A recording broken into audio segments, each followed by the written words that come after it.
Welcome to Encounter Shawnee Mission. I'm Abby Holloman. And I'm Trevor Clark, and we'll be your hosts for the day. Hey Trevor, do you remember when we had bus safety days? I do. Let's take a look at Rising Star Elementary and their bus safety day. Students at Rising Star Elementary School line up for a fun and educational day of bus safety. We teach bus safety inside and outside the bus, and there are a lot of different factors and variables and particulars of that, and we try to do a thorough and broad overview of items and things and safety features and safety equipment and safety behaviors so that we can keep the students safe. And we need their help for us to give them safe transportation. I love working with kids and young people. It's exciting and challenging. Every day is a different day. Every day is a new joy. Every day is a new challenge. And every day is a new satisfaction. I like being around kids, so it's a good experience to kind of experience that as a bus driver. This has been a very good experience to me, and just to all the kids out there, stay in school. One student shares what she has learned at Bus Safety Day. You should never, ever, ever try to jump out the window of a bus. With photographer Marina Sarkasova, this has been Abby Holloman reporting for Encounter Shawnee Mission. What are you doing? I just really love birds. Well, maybe you should talk to the kids at Comanche Elementary School. Yvonne Patterson has been working with birds since the age of 2. Her longtime passion has grown into a career of educating young people about different species of birds. We have several species-specific diets. Of course, the owl is a carnivore, so we buy animals that are raised for zoological institutions, and they arrive to us frozen. So we just thaw them out. The toucans get mostly, they are omnivores, so they get mostly vegetables and fruit and some mealworms, and they cannot have iron in their diet. They get a lot of hemochromatosis in captivity, which is excess iron storage disease. So they don't get any yellow or green vegetables. The parrots, in addition to their vegetables and fruit, get mixed nuts, and all the birds have their own specific pellets, much like you would feed a pelleted diet to a dog or cat, that have the amino acids and proteins that they need. I think this assembly was beneficial to the kids because we do a lot of focus on reading and math within the core day from 8:10 to 3:10. And we do science and social studies too, but just not as much. So when we bring in some enhancements to the classroom, we really try to focus on science and social studies, and obviously birds and nature fit right into that category. When students were asked about their favorite bird, the owl was a real crowd pleaser. I really like the owl. Well, when she showed all the tricks that the birds can do, and how one of the birds could talk, that was really interesting. That a lot of those birds were extinct, and that was really amazing. With photographer Brett Neely, this has been Juan Cisneros reporting for Encounter Shawnee Mission. Hey Trevor, do you have a lot of spirit? No, but the kids at Shawnee Mission West Cheer Clinic sure do. The Shawnee Mission West cheerleaders are hosting the Little Viking Cheer Clinic this week. Let's go inside and check it out. We put on the Little Kid Clinic because future cheerleaders really enjoy being around us and learning new things. We put this clinic on for kindergarten through 8th graders. Kindergarten 1st and 2nd are together, 3rd through 5th are together, and 6th through 8th are together. And that is for a difficulty level. We teach them like harder when they're older. We play games with them, we stretch out, teach them the chants, the cheer, the dance, and that's on the first day. And then the second day, we do the same thing in the beginning and then review everything and make sure it's perfect. When I was younger, I came to these camps all the time, and I thought the varsity cheerleaders were like the coolest thing ever, and I wanted to be just like them. I think the little girls have a really good time at these clinics because they get to play games and be with their friends and also be with real cheerleaders. Reporting for Encounter Shawnee Mission, this has been Lexi Bisbing. Hey Abby, have you been told the story of Hansel and Gretel? Yes, but not by musical storytelling like the kids at Sunflower Elementary School did. Let's take a look. Music is powerful and is often found telling a story. At a recent assembly, the students of Sunflower Elementary were able to hear storytelling and music in a whole new way. The students were able to listen to a narrator act out the story of Hansel and Gretel, and after hear the scenes come alive in the form of music. Interested in doing outreach, we're interested in music to the schools and showing the kids what a woodwind quintet sounds like live. There's not a lot of live music these days. There's more always access to the radio and to television, and so we wanted to show what more live sounds like. A funny little voice from inside the house seemed to say, "Have you finished knitting those stockings? And you, lazy bones, how many brooms have you made?" In watching, students found motivation to want to play music in their futures as well. When I get older, I want to play the French horn. Alongside, the performance helped to expose and add an interest of music to the students. Slow music is my favorite type of music. Yeah, we get along incredibly well. We're called Gicoso Wins, so Gicoso is Italian for joking.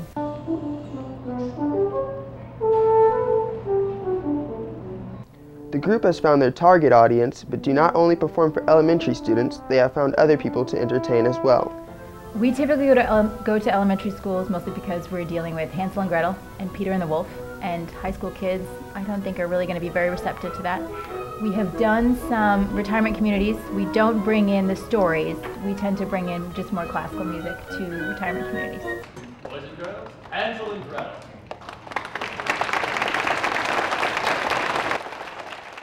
With photographer Jack Geronimus, this has been Joshua Smith reporting for Encounter Shawnee Mission.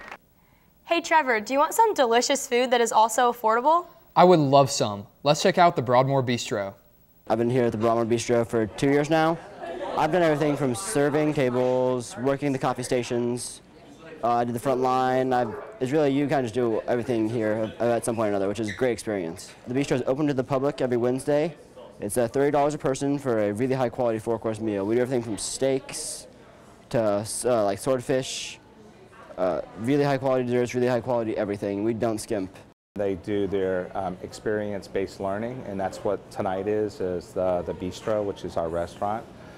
We also have a restaurant that provides 1,000 hours. That is a separate class besides that. So all the students that actually come into our program have at least 300 hours of experience throughout the course of the year, being in front of the public and serving food or beverage or food production.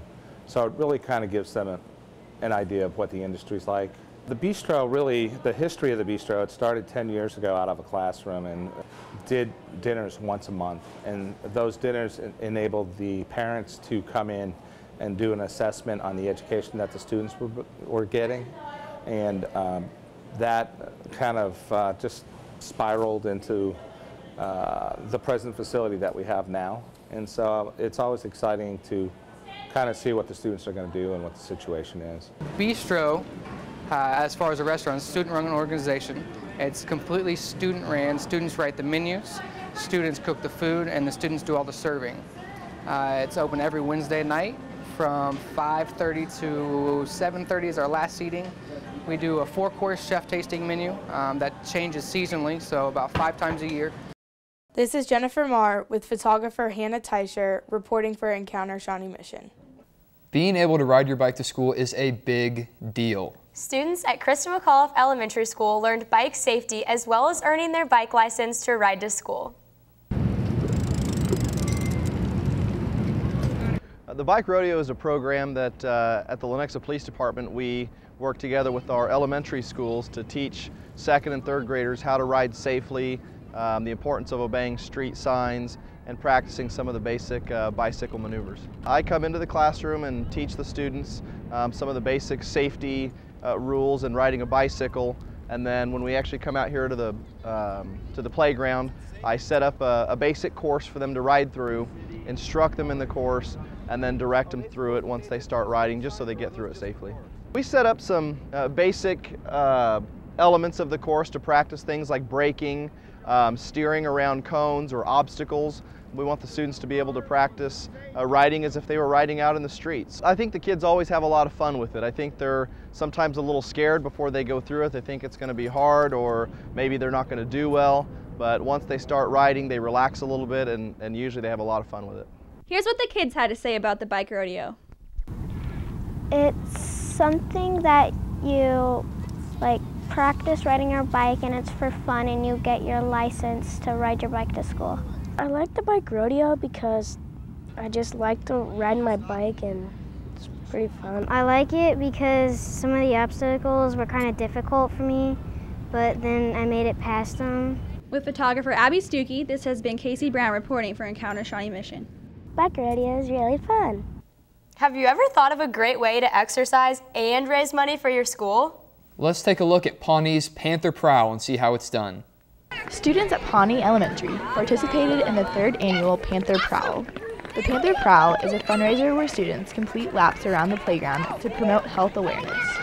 I'm running for a jogathon, and it's really fun because you get to get bracelets, and how many you get like rewards if your class gets the most. I got 14. The Panther Prowl is put on by our PTA. It's a way to get kids out, outside, exercising, let them know that physical fitness is should be a healthy part of their life, and it's something really fun for them. They get to count their laps, and it's one of the biggest fundraisers for Pawnee Elementary. The kids love to do this. They're really excited about coming out. They're excited about how many bracelets they can get, how many laps they can run, and it's a big competition between all of the classes. Well, the Panther Prowl is it's become an annual fundraiser for Pawnee, and basically about 100% of the proceeds goes straight to our PTA, which, as you know, I mean, that's excellent. Also, it promotes health awareness. You can see the kids back behind us running around, having a good time. They get little bracelets, which they love, and they get treats afterwards. But it really is to promote health awareness, get the community involved.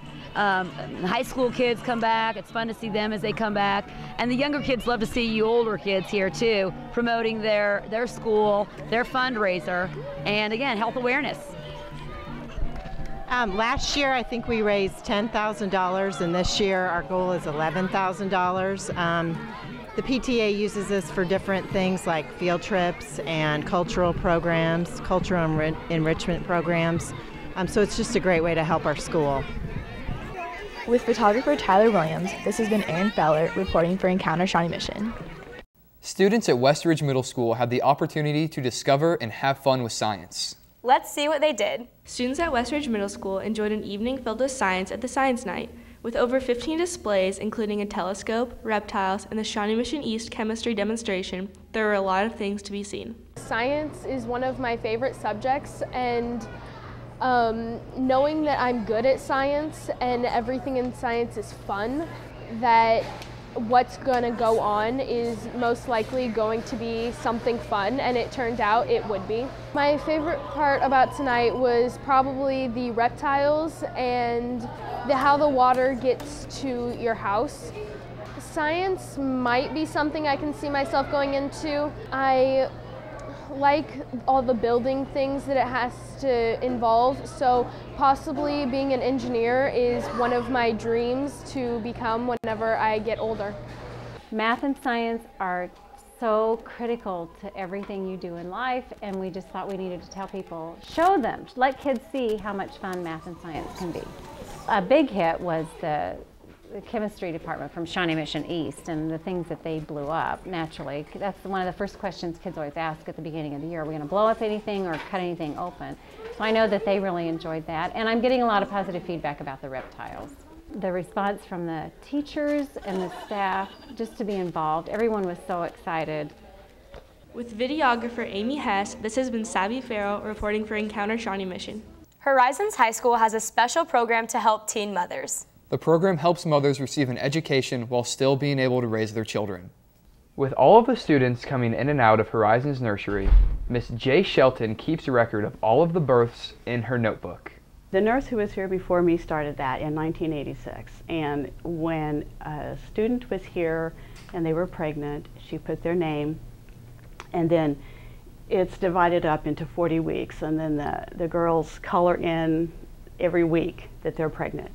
Then after delivery, then we put the baby's name and the date and the birth weight and length. And so that's kind of like my record keeping is that book. The nursery or Horizons is great. Everybody meet there just feels really comfortable. They take really good care of the babies. You always know that your child's in good hands. Thanks to Horizons High School, teen mothers have a place to go where they can raise their child and still receive an education. I am the school nurse and I'm the director of the daycare center, which is probably a big part of what I do. The daycare staff is wonderful and they are a wonderful model, and we have a parenting class which is 8th hour, and the girls who are pregnant are in that class and they learn about their prenatal care and then also into child development. Our role is sort of to help them take responsibility for their babies. When the students want to bring their babies to the daycare center, they have to do a lot of paperwork. They have to be approved by the Division of Children and Families, and they have to bring a lot of supplies. They bring their diapers, they bring their food. We don't supply those things. They bring like healthy snacks, you know, for the toddlers, and so we teach them by supporting them, I think. I love the program here at Horizons because it gives young moms an opportunity to get their education as well as be a mother to their child. They just go over different stages like throughout pregnancy and onto like parenting your child after your child is born. I love the child development program at Horizons because it's great that you can go to class and then just leave your baby and know that they're in great care and get your education going on. Honestly, I would not be able to successfully raise my child without the help of Horizons because they're always there for you. This has been Trevor Clark reporting for Encounter Shawnee Mission. Thanks for tuning in to Encounter Shawnee Mission. I'm Abby Holloman. And I'm Trevor Clark. We'll see you next time.